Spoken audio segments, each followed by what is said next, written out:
Who knew? I'm sorry. Give us $44 billion now. Hello, everyone. Welcome to a special edition of Thursday Night Bulwark on Wednesday night. I'm JVL here with all of my buds, Charlie Sykes, Amanda Carpenter, Bill Crystal, Sarah Longwell, Tim Miller. Hello, Nuggets. I am drunk on Schadenfreude. I've always said that the most delectable delicacy of the entire human experience is waiting and waiting and waiting and then getting to see bad things happening to bad people. There is nothing better, not in this life or the next. And my friends, we just witnessed something very bad happening to a bunch of very bad people. I guess altogether there may be people here who did not go and watch the Twitter Spaces or listen to the Twitter Spaces. I can't watch it, right, Amanda? Yes. It was a debacle. As the great Emmett Smith once said, Ron DeSantis got debacled. The thing started like 30 minutes late. It launched, then it cut out. It launched, and then it cut out. And they kept saying that the reason it was failing was because so many people were trying to watch. I mean, Facebook handles what? 200 billion people a day. No, that's not true. But Facebook does something like roughly 2 billion people a day on the platform. If you were to go on Fox News, like anytime past the 6 p.m. hour, you would get at least 1 million people watching you. This thing was brought to a halt by 600,000 people trying to get audio. So when they don't buy the hype of like, oh, it's just that the interest was so insane. This is the internet. Anybody anywhere in the world could have listened to it. They are constrained by nothing. It was for free. They didn't need to have a cable box, and they couldn't get the stream out to 600,000 people. And then when it eventually happened, it was basically an infomercial for Twitter. Amanda, would you like to have the first go? I'm going to make Tim wait till last because I know he's dying with his takes, and I did that to him once already today. I'll make the jokes first. I just don't think organizationally someone could do worse than Four Seasons landscaping, but this is the explanation why he almost lost to Andrew Gillum. Okay, now everybody knows. Now everybody can see it. But the spin from all the people that want to get on board with Ron DeSantis is that, you know what? He's a great speaker. It was the technology's fault. It's just a glitch. It's just kind of glitchy. But Ron DeSantis decided to outsource the most important announcement of his lifetime to Elon freaking Musk. And Charlie, I am sorry. I was wrong about Elon. And all those podcasts, I was wrong. I would like to apologize to you. But who outsources their campaign, their presidential announcement to Elon Musk? It was predictable. This was predictable. Somebody in the comments just said that when BuzzFeed did a Twitter space in 2016 where they blew up a watermelon, they hit 820,000 concurrent viewers. Pretty much the same thing. Charlie, come on up for batting practice, Charlie. Well, Amanda, said this was predictable. Actually, I thought it was going to be pretty bad. I thought, Florida beta man, goes and bows to Elon Musk to, show that he's the dominant figure. I mean, it was rather extraordinary decision to go to Elon Musk to allow Elon Musk to overshadow you. But I have to admit, I thought this was going to be a debacle. It was way worse than that. I mean, this was a complete clusterfuck come disaster. And I think the debate's going to be who comes off worse, Elon Musk or Ron DeSantis. Well, Elon Musk is still a billionaire, at least for the next 5 minutes. Ron DeSantis has to run for president. And I just feel sorry for all the cranky turd polishers who are going to have to pull an all-nighter tonight to come up with some explanation for why this was not the most cataclysmically awful presidential launch in history. Lost outfit and baseball head, hardest hit. Well, I was kind of thinking of them. I was trying not to go, with them, but part of me is like sitting back and going, how could this have happened? How could they not have gotten this? How did Elon Musk, who spent $44 billion and then apparently fired all the wrong people, the people who were supposed to keep this going, how did he not prevent this from happening? How did the Ron DeSantis people not do a little bit of advance work here to determine that this was a terrible thing. Why would they surrender this night in this particular way? It's so bad. I mean, over the weekend, we saw all of Ron DeSantis's personal political skills, on display. They're non-existent. Now we're seeing a whole set of political judgment skills on display. It is amazing. And I'm still trying to sort through all the things. I mean, first of all, clearly in negotiating the terms of the arrangement, Ron DeSantis who wants to be the leader of the free world and the commander in chief, apparently said, yes, Mr. Musk, at every single point. And this is the guy who is supposed to win the dominance primary against Donald Trump. And he was craven, incompetent, and humiliated all in one night. 20 minutes. Can you believe he didn't walk out? I just sat there and I just thought, like, by minute 25, I thought, this guy, look, he's booked on Fox at 8 p.m. At this point, Hey, Gowdy. Fuck you, Elon. I'm out of here. I'm going to do this on TV, and I'll get twice as many people watching me, right? Fox will let me do whatever. Sorry, the signal's breaking up here. Sorry. I'm just, just come up with some sort of excuse, Power got Sarah, cut. Oh, Sarah, what are your thoughts? I was just, trying to pull up foxnews.com.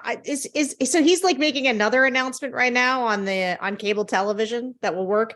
I just say, I am an empathetic person, and I feel bad when people have I was in a PowerPoint one time where somebody who was like totally a political enemy was trying to like make their video play and they weren't getting it right. And I was like, here's how you do it, because it stresses me out when people can't get their tech right in front of people. It's an incredibly stressful situation. And so I was like, I was anxious for them, but then they got started and I was like, no, you deserved it. You deserved the technical glitches, because this is three weird bros talking about like how great Twitter is. Like it wasn't even, and how badly they've been presidential mistreated by the announcement. media. And here's the thing. Somebody just touched on this, but I would like to reiterate it. There are a bunch of people on Twitter right now, like Rich Lowry, explaining to us how once the text glitches got solved, Ron DeSantis just delivered a real competent barn burner. Isn't he great? And I got to tell you, objectively, as somebody who wants there to be a person who can beat Donald Trump and will line up behind that person, however repellent he may be. Will you run his tech? Do not tell me that Ron DeSantis is politically talented. And it's not just the technical glitches, it's everything that came after it. This is not a politically talented person. Yeah. This is not a person with ideas and opinions and thoughts and charisma or whatever that is worthy of being considered presidential. And I understand that compared to Donald Trump, he may be preferable, but that's like, we have a coup plotter psychopath, and this other weirdo might be better, but don't tell me he's political. I've never liked this phrase because I think it's sort of gross. I've never liked the phrase, like, don't piss on me and tell me it's raining. It is gross. But that's how I feel about the people on Twitter right now, trying to tell me that was really great for Ron DeSantis. Sarah, can I just put a quarter in the machine with you for a moment? Because I saw a lot of people saying, a lot of people on the social media. My machine only costs a nickel. If I'm available, my machine only costs a nickel. Let me give it to Tim. Let me give it to Tim then. I saw a lot of people on posters saying, you people are only saying this because you want Donald Trump to be president. Right. This is like an extension of the Nate Silver thing, an extension of all the other things. I feel like I now, in every single newsletter, I have to put a footnote where I remind people, I do not want Donald Trump to be president. I will happily vote for Ron DeSantis. I will happily vote for any of these fucking assholes. It is important for the health of the country that Donald Trump not be the Republican nominee. But I guess Tim, is the idea that you just can't you're not supposed to tell anybody what actually really happened. We're all supposed to play it makes them feel better. It's all psychological. I was so mad about this morning. I'm not mad about it anymore. It's all psychological. It makes them feel better. I have some friends or acquaint friends, friend adjacent that are working for DeSantis, not close friends, but people that I associated with and that I liked that work for DeSantis, and they all do the same thing, just in private, not on Twitter, of like, you say you hate Trump, but we're the guy that can stop Trump, so you have to get involved. And it's like, okay, well then do good. All right, then like, do Stop him. better then. Like, what am I supposed to do? Like, will it help you if I go on Chris Hayes in 20 minutes and shine that turd of announcement? I don't think it will. I don't think that would help at all. So that's what they want. They just want us to assuage it assuages their own guilt about their inaction the last 8 years, to be like, they're just like me. They're just like us, like they just, in a different situation, when we all know that's not true. I would say Andrew just said in the comments, Tim, and this I'm going to steal this from Andrew tomorrow. If Ron DeSantis could stop Trump, then he would be stopping Trump, and he wouldn't need our help. Exactly. That's right. Exactly right. If Ron DeSantis needs the help of the Bulwark to stop Trump, then he's incapable of stopping Trump. We're already fucked, so we might as well focus on the general election. I agree with that exactly. On to just the little campaign observations. As somebody who was involved in one of the worst presidential announcements of all time, John Huntsman's campaign, where our advanced not Jeb plus, not Jeb's announcement was actually great. It was our best day. We had 24 Okay. good hours. Then we had a lot of bad stuff later, and I will do PTSD of that Jeb exclamation point debate nights and such in the coming months. But the John Huntsman campaign's announcement was substantially worse than the Jeb ones. We misspelled our own candidate's name on the credentials that we handed out to reporters. It said JOHN. It's a big mistake. We struggled to like transport people to Liberty State Park and back, and so the crowd. Anyway, there were tons of logistical issues. You're not in their league. I didn't even try to do that. This is what I'm saying. This is so much worse than that. Like, at least at the end of the day, we had these logistical issues, but we also had John Huntsman with the Statue of Liberty in the background. We were able to clip the video and send it out. They got nothing out of this. They got nothing except for people learning what Twitter Spaces is. I mean, I am a Twitter addict. I've spent probably 11 jillion hours on Twitter, and I had a dinner, me too. and I was running a little late, and I couldn't figure out how to get on. I was in the original space that had shut down. There were 600,000 people in that one. I think this is, by the time I got into the other one, there were only 300,000 people. He had lost 50% of his audience. Like, it'd be like if you went on Fox and did the announcement and cut and were unable to just cut out the Pacific and Mountain time zones. Like the technical problems cost him half his audience, and then he ended up with nothing. He didn't have any aspirational videos to come out of that. He didn't have anything exciting to rally his supporters. It's like David Sachs, as we discussed at length on The Next Level. It's like David Sachs asking him about Dogecoin. Yeah. Like, he does have a video out there, right? I mean, he does have a video.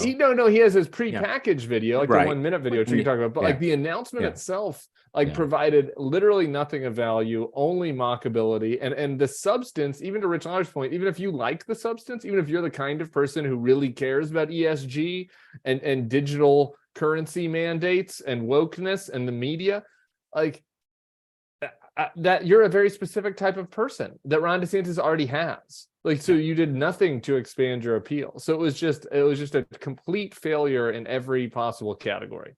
Have you guys seen have you seen Fox News's homepage that says disaster? You got to read the headline. Amateur hour, much hyped presidential announcement, a disaster for Twitter due to tech issues.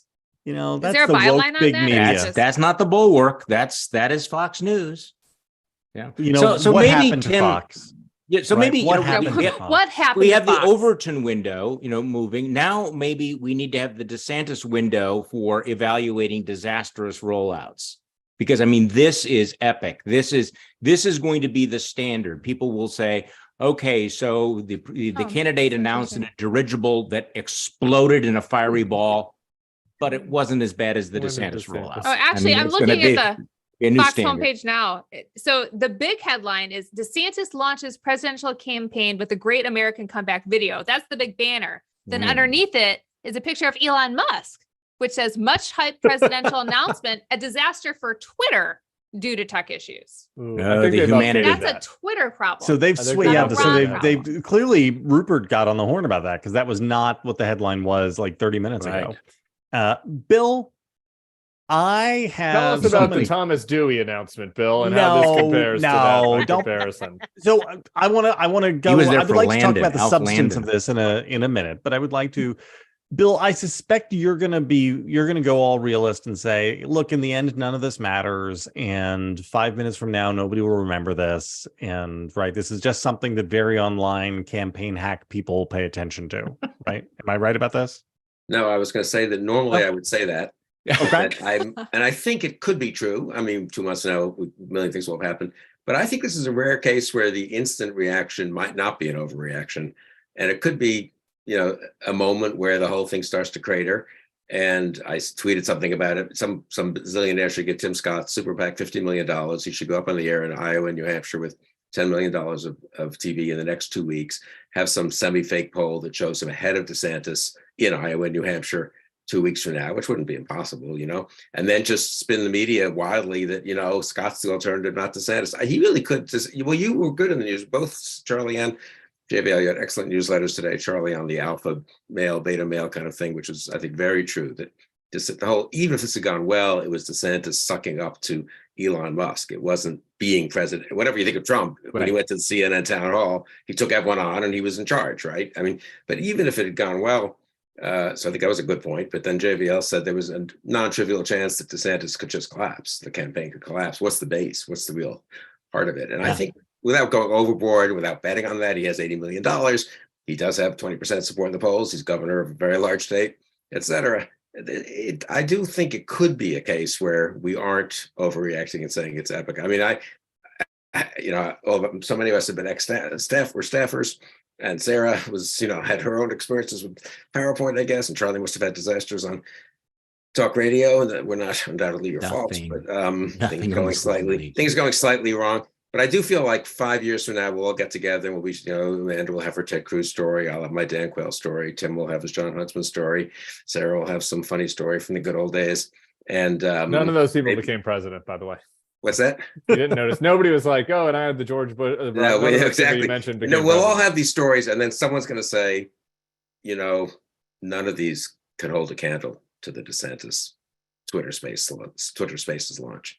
And that will probably be true. My final observation is there are a lot of words, it turns out, I didn't watch any of it or listen to any of it, but I did skim Twitter, of course. Twitter has been very good at commenting on Twitter Spaces, which is like a weird meta thing somehow. But Twitter has been quite witty, I think, in taking down Twitter Spaces. Well, I guess we'll see if Elon permits that forever. And secondly, there are a lot of words in the English language that begin with DE and that are sort of negative words, and that can be, you can then capitalize the third letter and have a punny, witty headline. So DeSantis debacle, DE capital V, DeSantis disaster. And there are like 3 others already I've seen. I had never really thought about that linguistic thing. So, I mean, one of the things that I found was odd about this, and I thought really spoke to DeSantis's problems as a candidate, right? So when anybody who has done a book knows that when you go on to a, news show to talk about your book, you sort of turn every question to the book. And DeSantis sort of turned everything to talk about Twitter instead of talking about himself. Not everything. He did a little bit leaning into COVID stuff where he talked about himself.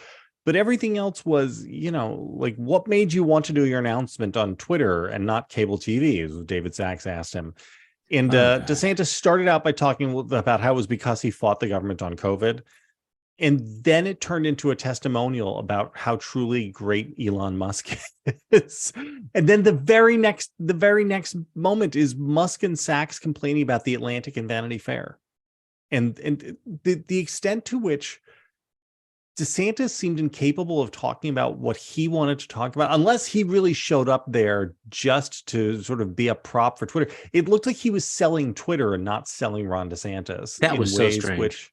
Which were strange. But again, I wonder if that is, again, like, maybe this is just how he operates as a retail politician. Or does he really think that Elon Musk, who spent the last couple of months taking advice from a guy named Cat Turd, is now a kingmaker? That this was all about an audience of one, maybe it was, if I get Elon Musk on my side, I've struck gold. So I'm willing to take all the slings and the arrows and all the other crap. But if I have Elon Musk, then I've got the guy who is the ultimate influencer, which would indicate again something about Ron DeSantis's judgment and how extremely online he is, that going all in and doing all of this and basically making his entire announcement hostage to this erratic narcissist megalomaniac, was a good idea, because otherwise, how do you explain the sucking up to Elon Musk? Well, don't you think DeSantis he's always gotten, think about 2018 though. How did he win the Republican primary for governor?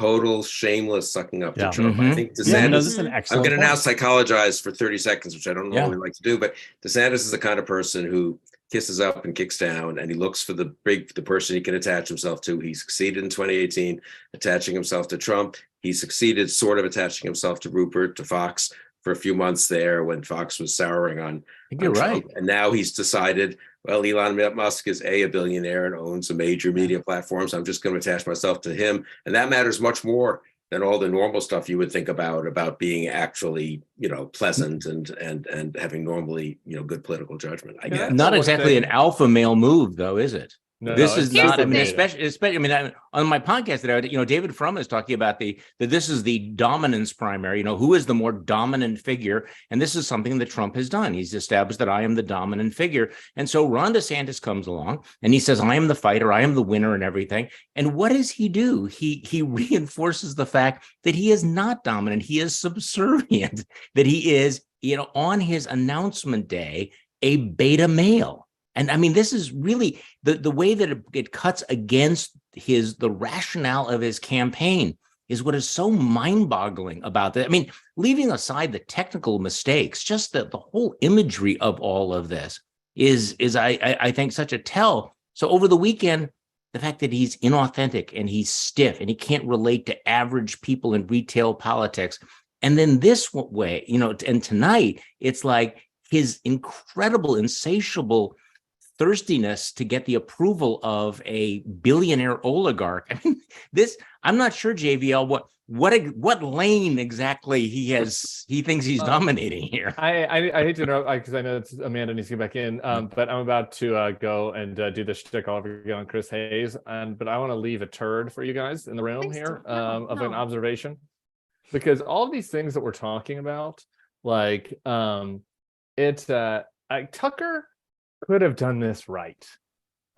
Tucker really just did this, so here's the thing, DeSantis, all of DeSantis' obsession with these weird kind of obscure culture war issues that overlap with Elon Musk and all these contrarians. I'm skeptical that that's a path to beating Trump no matter what, but there's a way to actually do that resonates with regular people, and there's a way to do that that's weird and beta, etc. And we just saw last week Tucker do a Twitter, announcement that wasn't great. He's in his basement in Boca Grande or whatever, and he looks kind of weird, but his presentation is compelling.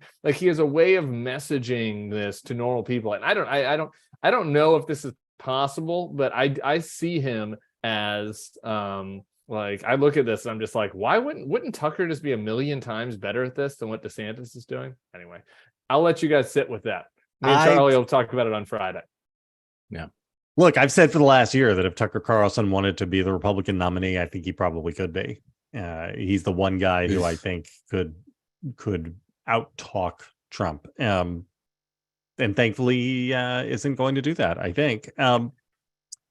Do you guys have thoughts on the COVID stuff? I was slightly surprised that DeSantis leaned so hard into it. And I have to, before I let you guys talk, I have to say that it's the first time I've gotten really, really angry about Ron DeSantis since the flying the refugees up to Martha's Vineyard, because he's sitting there complaining about saying that he when he is president is going to gut the CDC and NIH and clean house because of the groupthink, and that he was paying attention to the real science and the real data.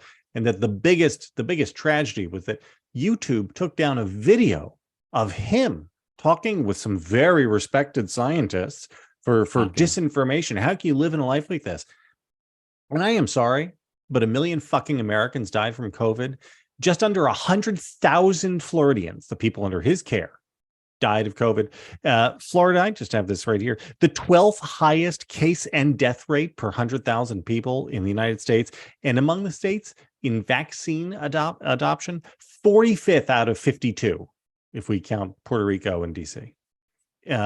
So I am sorry that he had his feelings hurt, that a YouTube video of his was taken down, but he fucked the pooch in Florida. And again, just about 100,000 of his constituents died because of his choices. They did not go great there.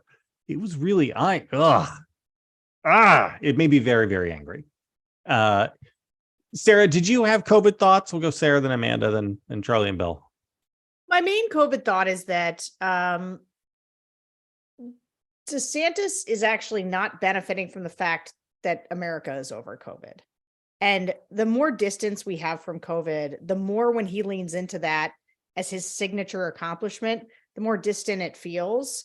And like the less urgent it feels as like, right. So part of it is when you say, well, I want Ron DeSantis to sort of do for the country what he did for Florida, like COVID's not a part of that going forward. And so it's like, it becomes, I think there's a lot of people who thought COVID, he could run on that. And that made sense a year ago. I think it makes much less sense now. And so as he was talking about it, I was just struck by how much I was like, okay. Like, this just doesn't feel like a thing you can run on. You have to have something forward looking. It's not forward looking, it's backward looking. Amanda? Yeah, I mean, this is listening to this Twitter space thing, which by the way, we have to talk about how weird it is to hide your candidate and do this just as audio only format. So weird. With his So voice, which I would even be willing to forgive him for, because you can sort of coach your way out of that, but just that's just a whole weird thing. But what this reminded me of, he has done a number of talks with the Hillsdale president, Dr. Larry Arns, and you can tell that his team thinks he does really good in this kind of intimate format where they can talk all these conservative issues and go deep on kind of like the COVID medical tyranny. And the audience thinks that DeSantis is like some brilliant scholar and has like a new way, and he's going to do the Hillsdale of the South. Like, this was the same setup, but with Elon Musk. But the thing that is also weird about that, in addition to audio only format, is that Ron DeSantis can give a good speech. He can get a crowd. You would see this in his early days during his, when he first came out, and then during his reelection campaign, when they're really trying to prove that he could be a candidate. He'd come out and do the strut and have the pyrotechnics. He can give a decent stump speech. But this was a conscious decision on behalf of the campaign not to compete with Trump on crowd size, and also not to ask supporters to choose between DeSantis and Trump at this moment. That's what really makes this beta. Wow. Yes, going and sucking up to Elon and trying to make Twitter, there's probably people talking to them as like, yes, we need to make Twitter, the right-wing platform, which is happening, right? The Daily Wire is going there. There is a move to make Twitter happen. And there's probably a lot of appetite for it. I mean, they're not looking for Fox for leadership. Something new will come in this environment. But the most striking thing for me is that this to me was a very calculated way for the DeSantis campaign to kind of check the box and navigate around Trump. And, the tech issues are the funniest thing. That's what we'll remember. But there were a lot of other reasons for it that I think, play into not wanting to confront Trump head on. So, I mean, I don't think he said Trump's name. And I couldn't tell because it kept glitching out. I couldn't tell you what happened. Culture of losing, and he did this. What I guess was supposed to be forceful. This, I guarantee you that if you make me the nominee on January 20th, I will stand on the west side of the Capitol and take the Capitol at high noon, and I will do whatever it takes. That was the formulation, because I will do whatever it takes. I have to throw Fauci in the Potomac River myself. I was like, is he just saying that Trump didn't coup hard enough? Is that what he was trying to do there? That's probably the wink. Charlie, I'm sorry to go back to the COVID stuff. Did it make you as angry as it made me? Am I being irrational here? No, that's what I was about to say. You triggered me there, JVL. Because let's just remember that 1 million Americans died of COVID. And here you have a guy who is demagoguing this. And he's talking about it because this is how he's going to get to the right of Donald Trump. I want you to think about this, that he wants to move to the right of Donald Trump, that, Donald Trump, can't claim that he was was able to push through the vaccines because Ron DeSantis is anti-vaccine. And, to Sarah's point about how this looks to the past as opposed to the future, I guess I want to address both of that. Number one, it is true that we have not litigated the fact that there were people who behaved in an incredibly reckless way that cost 1 million Americans their lives. This is something, let's leave aside the technical glitches, that he wants to run on a policy that killed that many Americans, and he is pledging to dismantle our ability to deal with the next pandemic, because there will be a next pandemic. And so that is a real issue that will affect people's lives. And he thinks that is a winning issue. Now, at some point, somebody's going to have to push back on that and say, look, if you knew, somebody, if your mother or your father, your grandfather, your sister, your brother, your kids died of COVID, you need to pay attention to what this guy is doing, that he is talking about defunding America's healthcare infrastructure. I mean, that is beyond outrageous. So when JPO said it got you mad again, this is one of those things that we haven't talked about because we move on so quickly from that. But that would be a central part of the 2024 election that you're talking about. I mean, it's one thing for the right to demagogue about democracy or about defunding the FBI, but when you're talking about, talking the way that Ron DeSantis is, you're talking about leaving this country unprepared for a pandemic that may make COVID look mild. So, yeah, I am just as angry as you are about that and alarmed about it because I think he's capable of doing that. This is a real human condition thing, right? I mean, all of our after action reports on COVID look at the failures of things like asking kids to wear masks in schools, which again, maybe is a failure, maybe it's not. There does not seem to be any after action report looking at, why is the American death rate so much higher than every other? That's a great question. Every other civilized world, right? And this is look, to the liberal media's credit, the liberal media does ask all sorts of things like, did Anthony Fauci respond entirely properly? Were there things that could have been done better? Or should we have had greater supplies of PPE, et cetera, et cetera? Lots of conversation about was closing the schools, were the long-term harm done to students? All legitimate. These things are all happening, right? Yeah. And, the New York Times, the Atlantic are having these discussions. But out in conservative media world, it's the only things that matter are like, did YouTube and Twitter take down, crazy cranks who were pushing hydrochloroquine?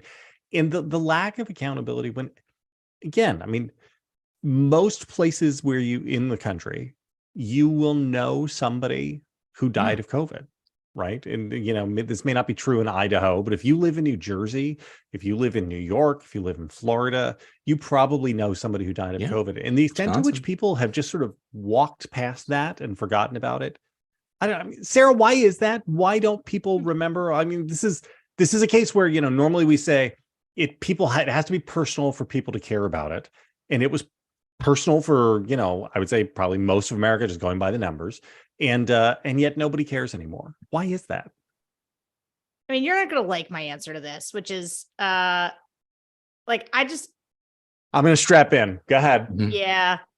Well, part of it is I just think look, the people's opinions on COVID are baked in. I don't want to say that this is, I just don't think a bunch of people made decisions in real time that now we're half-heartedly litigating because some of them were good, some of them were bad. Most people didn't really know what to do at the time. Some people look a little better coming out of COVID. Right. Some people look a little worse, but also it's sort of like the 2020 election being stolen. Most people are we're past it. I have no interest in litigating it in favor of Ron DeSantis or the way you're talking about it. And you're right. You're right that it was very personal for people who lost people. It's also very personal for people whose kids weren't in school and who couldn't go to their jobs. And so that stuff's baked in. That happened and people have positions on it now. My bigger thing is if you think you're going to stake your entire political future on something that now feels a couple years old and where people feel a real distance from it and where people think cool, that's a feather in your cap. You did a good thing. But what else? And what I was struck by in this conversation that they had is it was boring. It was between a few guys that were weird. It sounded promotional about a product. It sounded super online. And I said, I think maybe somebody said it here, but the average Republican voter is 68 years old. And I couldn't now part of the reason we couldn't get on the Twitter spaces is it was unclear if we were in the right place because there was no sound and the whole thing was falling apart. That was a problem.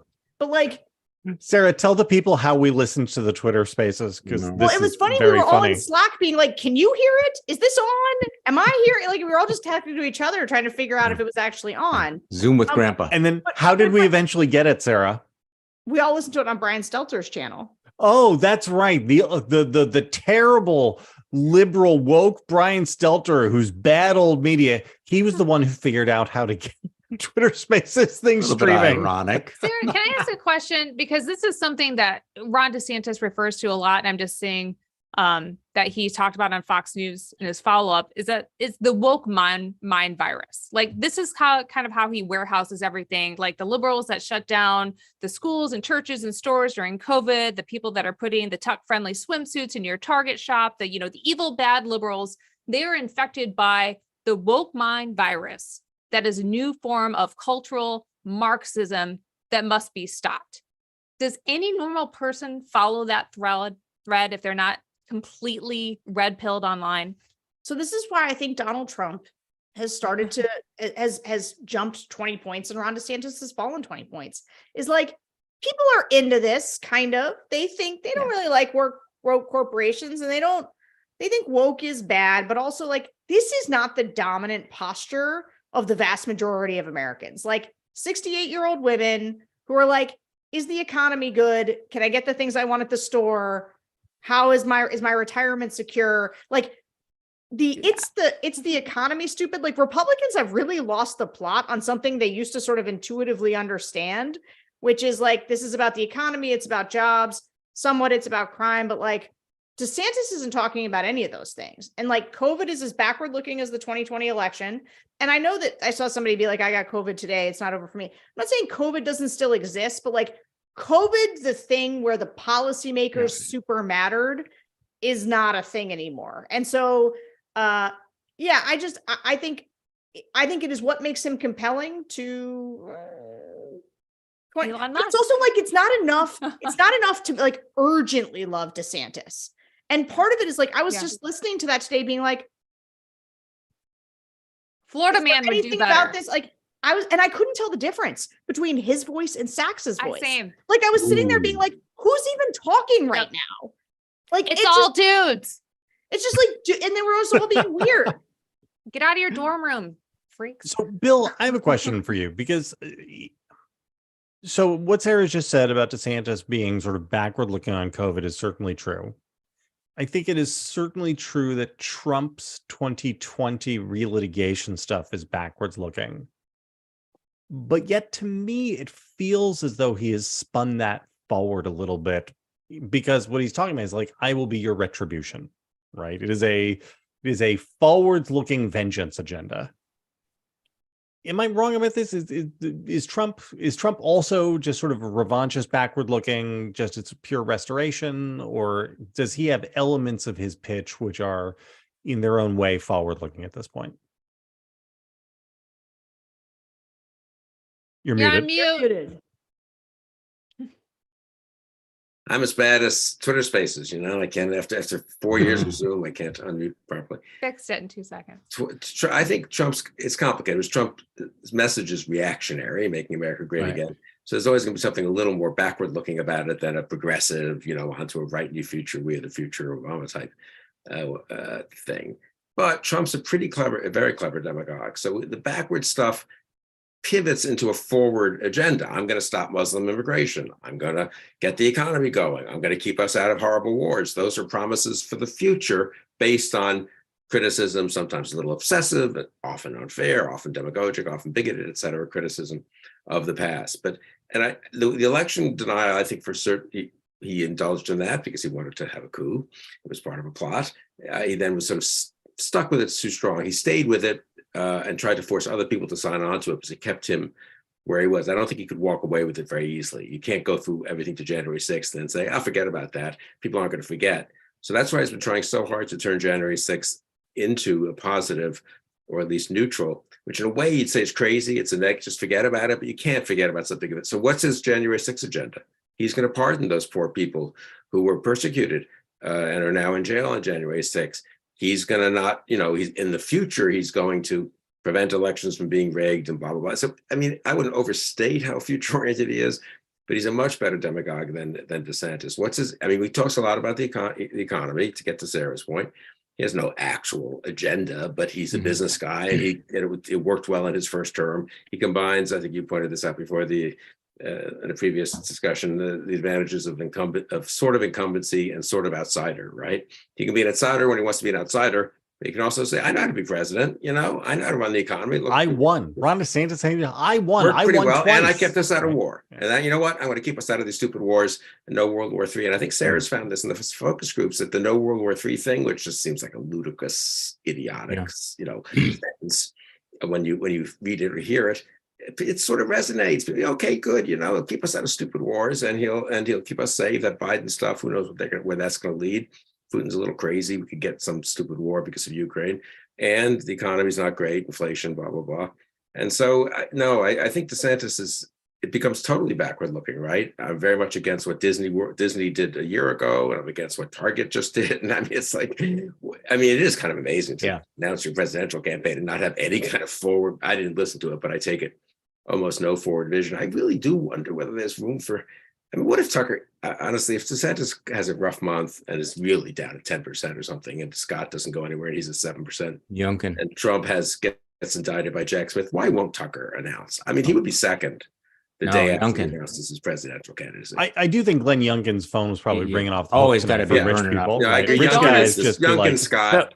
Then there's room for something like that. Well, Not Nikki, though. The Trump appeal is forward-looking in a sense, and DeSantis is trying to do it, but he hasn't quite made the pivot, which is, I will defend you against these evil hordes who are coming to destroy you. So whether it is immigrants, or whether it is some foreign enemy, or whether it is the people who are selling the tuck swimsuits, which is like weirdly a thing today, I guess. These are people who are coming to destroy your way of life. They're coming for your church. They hate America. And so I am your defender. So retribution is code for that. I am your retribution. I am your justice. The other thing that I alone can fix it. I alone can protect you. I'm the only guy that can stand up against all these evil people who are coming for your job, coming for your women, coming for your kids, all of that. Which is why it is crucial to build up the anxiety that you are under threat, that it is American carnage, that the country is burning down, it's going to shit, and I can restore all of that for you. So, I think that's really important. And then, of course, the 2020 election. I was listening today while I was walking my dogs and listening to one of the cable channels where they were going through the usual mantra of saying, well, the Republicans have to move on from Trump because they keep losing these elections. They lost then, they lost then. Well, Donald Trump has convinced them that they haven't lost. So this is part of the problem. JVL, you've written about this. Who are you talking about? When Ron DeSantis says we need to get rid of the culture of losing, Donald Trump's looking around saying, you're talking about me? Because I didn't lose. And I've convinced 70% of Republicans that I did not lose. So between those two things, that I have never lost, I have been betrayed. You need to restore me, restore justice, and then looking forward to protect me from these evil forces. That's a potent message, because, to the extent that people do think the country's on the wrong track, and they do feel anxiety, and they do feel that someone's coming for them, Donald Trump is positioning himself as, I am your wall against all of that. Ron DeSantis wants to do that, but he lacks the skills. How bad is it that Trump might look like the more competent one at this point? I'm trying to think. Ugh. What are Ron DeSantis' actual? That's dark, Amanda. Like the things that he's done proactively. What's gone well? Like what's actually brought people into the tent? The things that he thinks are good ideas are war on Disney, blow up, deporting migrants that appeals to a very slim audience that does not bring people in, book bans that is not going well nationally. You're becoming a joke on that. Like, what is the one thing that works? Like, just objectively speaking. Keeping schools open. He was talking about, Black children doing better in schools there than other states. Very cherry-picked stats. It was third grade Black boys he did win better by on 19 reading points. in fourth. He did win by 19 points. That is a data. Rubio won by 17, though. This is the problem, right? These are again, he outperformed Marco Rubio by 2. Like his raw political instincts got him a less than 1% victory over Andrew Gillum. Like I think we're seeing the real Ron DeSantis now. And that re-election campaign was a fluke. Because it's Charlie Crist and he had all the Trump energy, and Carrie Lake, I don't even want to talk about how she talks about him, that going for him. And that's all gone away now that he's competing against Trump rather than, drafting behind him. Sarah, you look very, very, did you something just come across your Twitter feed that's made, because your No, I'm whole not looking at affect Twitter. just changed. I'm not looking at Twitter. No, what are you looking at? Because something just, you look dark all of a sudden. Yeah, no, I'm looking at Twitter. I'm sorry. Okay. Wow, I totally busted. yeah, sorry. I'm glad Tim isn't here to see this. It's true. Here's the thing. I'm obsessed with the people right now who are like, that was awesome. Like Who? I just can't. I want to talk about this because Guy this Benson. gets into Well, the whole who? Nate Name Silver thing names. this morning. I'll just be real quick. The expectation that anyone who is conservative leaning, right leaning, center right, if you work in the media, it is your job to flack and promote candidates. And it's not just, the anti-Trumpers that think it's their job. It's people in the broader media landscape. It's like, well, if you're a Republican, why aren't you supporting Ron? Like, you are not allowed to look at things objectively and have the position that we all have. Like, strategically, I may vote for Ron DeSantis as a means of stopping Trump, but I think they're both bad because I think democracy is the highest ideal. Until we fix that, we're going to support the Democrats. But that doesn't mean like I've changed my whole worldview about politics. But somehow, like, we're not allowed to have complicated thoughts because we have an R at one point behind our names or would like to in the future. That's my mini lecture on that. All right, Sarah, name names. Them. It's like the crowded NRO and like it's all the anti-antis who are like, technical glitches aside, it was super substantive. And like, this is actually my big deal. It's like, actually, technical glitches aside, it was lame. Like, hear me say this, technical glitches aside, it wasn't good. Yeah. And this is the thing where it's Hindenburg, like, technical do not glitches gaslight aside. me. And this is the thing about these folks. So like, our JVL was kind of doing this riff on Next Level today, but like our job is, I'm not shilling for anybody except like American democracy. Let's say the best right? outcome, right? Like, what's the best outcome? Which is why, right? If you want to say, look, Ron DeSantis sucks, but if he's the most viable candidate, I'll vote for him against Donald Trump. That's me. That's who I am. But like, I don't need to sit here and tell you this guy is objectively an excellent politician and real presidential material. And really things are going great. Like, that's not true. Just like he drew it up. Good speaker. It's not true with my eyes. And so like, I'm not like that. This is like the gaslighting that's going on about him. And then we've already discussed this, but like the demand from Nate Silver and other people that we participate in perpetuating a fiction that Ron DeSantis is a good candidate. I mean, as far as I'm concerned, I just as well be clear about Ron DeSantis. Everybody understands this guy's not good at this. He's not the one. Get him out of the way. Right. So somebody else can get in there and make a real run at it. And look, There is still time, right?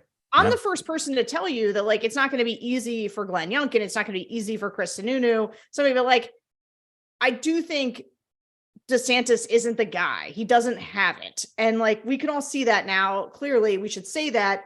Hopefully somebody else can emerge. This idea that like these guys all dug in on DeSantis and now everything they have is tied to making DeSantis happen. I mean, the only thing that cuts against that is the $80 million. But I guess Scott Walker went through 40 million and got out by Labor Day, so he can go through his 80 million or save it for 2028. I guess. No, I very much agree with that. Tim's not I think here, but Youngkin is rethinking. Youngkin's phone's ringing off look tonight. Sununu's rethinking. Tucker's rethinking. There are others. Kemp in Georgia has got to be looking at this and thinking, "Hey, I won by 10 He's points getting calls. Yeah, in Georgia, and I can do better than this guy. I can stand up and give a competent speech at least and talk about what I did in Georgia. But I'm just on the DeSantis being so bad at this. I'm just looked at Twitter for the first time in this conversation. He's on Fox. Kurt Gowdy. That shows me. Trey Gowdy asks him, "If you're president, how would you address the war in Ukraine?" So presumably, DeSantis. First, I think what we need to do as a veteran is recognize that our military has become politicized. You talk about gender ideology. I mean, That's it's his answer. Nuts. And I mean, our Is military that is not real? fighting in Ukraine. So I mean, it's really irrelevant. Our military could be as gender ideological as you wish. It has nothing to do with whether we should help Ukraine's military and Ukraine's civilian population and so forth. So it's such an awkward, inept way. The way there is a way to do this. We were all talking about this earlier. You answer a little on Ukraine. You say, and incidentally, speaking of foreign policy, and so we got a problem in our military, right? I mean, there's an easy way to make your point, but he's so klutzy at it, it seems. Well, this is also the fallout from the whole Elon Musk, Sachs thing, because, Sachs is a big anti-Ukraine, between Elon Musk and David Sachs, you basically have kind of pro-Russian shills there. And, when I was talking with David Frum, he was telling me, I can't remember whether it was on the air or off the air. He said, he was, they wanted him to do a debate with David Sachs about the war in Ukraine. And David Sachs had all of these requirements, like you have to agree to this, you have to agree to this, you have to agree to this. And David Frum said, no, I'm willing to debate you, but I'm not going to agree to all of your preconditions. So David Frum was able to say no to David Sachs, but apparently Ron DeSantis, who wants to be president of the freaking United States, was not able to say no. So he comes out of this session with people who are deep into that world. And he's understandably reluctant to come up with a coherent, substantive answer on all of this. So I think leaving aside the whole technical problems with the whole, Twitter space fuck up, there's a lot of other, baggage that needs to come from that, including now, what is his relationship with Elon Musk? Is he going to be able to take positions that are radically different than Elon Musk on issues like Ukraine, which actually matter a great deal? So for the people who are saying, oh, you're just obsessing about, the technology or the technical glitches. See, when he goes on Fox, he is presidential and he's explaining what he would do as president. Yeah, but the first thing he did was to go into this den of these conspiracy theorists, the pro-Putin apologists, and that's where he chose to announce his campaign. He couldn't even meet the bar set by Kevin McCarthy on Ukraine. Exactly. Right? Yes. I mean, it would have been the simplest thing in the world. Yes. Bill, I'm going to ask you to step outside of yourself here. I would like you to tell me realistically, what are the odds like that the establishment could redraw the line here, perform a retrograde, and find somebody else to go with? You, God, I love you. I've loved you since the moment I met you. But from Colin Powell through, all of 2020 in the primaries, you hope springs eternal that like the world can be better than it is. There's a pony in that pile. Kind of a cheerful idealist. And it's not really how it. I mean, most of the time, once the institutions have coalesced behind somebody, they stay even when they know the ship is going down. Not all the time, but most of the time. Is it? I mean, are we late enough? Or are we early enough that there's an actual chance of people moving on and finding a Youngkin or a Kemp or somebody else? Or are they just going to ride this all the way? I mean, the odds are that they will, they're invested in their mistake. Everyone hates saying they made a mistake. Everyone hates saying we wasted that first $1 million we gave DeSantis, but now let's just go see Youngkin and give him $5 million. But so I think the odds are that no one, and everyone will hope that he gets better, and they'll fracture, and 2 people will go see Youngkin and 3 people will go see Kemp. Nothing much will happen. Having said that, in the way the current world works in politics, and both in terms of campaign finance, of social media, and the quickness at which you can get something going, if 10 very wealthy Republicans got together and got on a plane, they don't even have to take Delta. They can just take their private planes to Richmond tomorrow or Friday, and went to see Glenn Youngkin and said, $50 million, get in the race, and we'll what's in your super PAC on Monday if you get in. I mean, they can do it. There's no reason they can't do it. There's no legal problem. There's no practical problem. But would that make a difference? Well, that's a good question. I mean, yeah, I don't know. I mean, that's a Trump question, not a DeSantis question. Yeah. The difference. Yeah, no, it's a fair point about Trump. I wonder how much. Well, so one thing I've been thinking, Scott, Youngkin, Kemp, blah, blah. I mean, how many of them just go back to Trump? Yeah. How many people look at this and decide next week, hey, kind of wanted to go to Florida. I'll be in Mar-a-Lago. Could we have a drink? Could we have dinner? I always liked J-Lo. I was a little tempted for a while, but you're right. You're the guy. You're the one who can fix it. I don't know. What there be some of that coming up in the next week or two? Yeah, from Rich Lowry, sure. I had thought that those guys would wait to flip back to Trump until the fall. I didn't think they'd wait all the way until voting. They will. They'll wait to. They will. But it's No, possible I they think won't it's going make to it happen sooner. to I think Labor this Day. is so bad. It is so bad that people are going to say, you already started to see this a couple weeks ago where people are like, well, we know how to deal with Trump. We know how to handle him. He's transactional. We can The do business guardrails with held. him. Yeah. And Ron DeSantis, we Take love longer. him. He needs a little more time to get tested, and we can have him for 2028. Like that's And it's always only been 4 sort of more the years. fallback. He can't run again in 2028, Yeah. no matter what. I mean, This Ron is the last DeSantis- thing we'll ever be asked to do for him. Yeah, he really only becomes appealing when Donald Trump is in trouble, right? Like, Sarah, isn't that where we've seen the biggest burst where people start to give DeSantis his first look through the impeachment, said the second look? And if now DeSantis is the one faltering, Yeah, I think they do go not back to the don't make me crazy defend the normal NR of people, Trump. but no, that it's going to be a much more winding and torturous road. They'll get there, but they're going to go through the various stages of grief and denial and anger and etc. So they'll keep moving on because there are still other alternatives. I mean, they'll put their toe in Youngkin. They'll play around with Nikki Haley. They'll explain. I mean, they will get there eventually in the general election. But it will be a very long, torturous road. They're not going to just flip.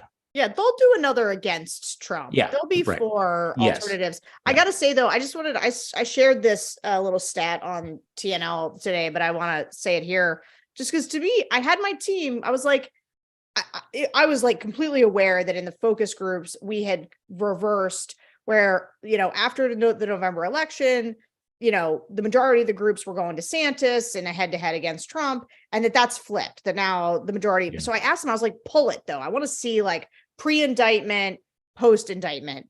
So my team pulled it. So this is just straight 2-time Trump voters, no screen. We're not saying college education. It's not about who it is. It's just 2-time Trump voters, no screen.